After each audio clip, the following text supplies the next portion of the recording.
Inis tayo. Tawa na rin. Tawa ka. Ubusin ko kayong lahat! Ito magsisimula ng paghihiganti sa inyo, mga Montenegro. Ako na ang naghanda ng gamot mo, Papa. Nasaan yan eh? Hindi ko inuwi yan. Dami mong sansara. Inom. Inamin mo!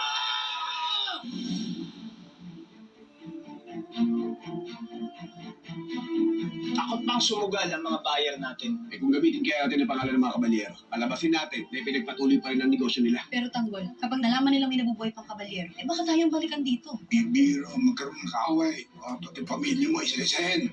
Nanay mo madamay. Sino yan? Hindi! Buti naman nandito ka. Parang awa mo na, itigil mo na to! Hindi, humingi ka na tulong!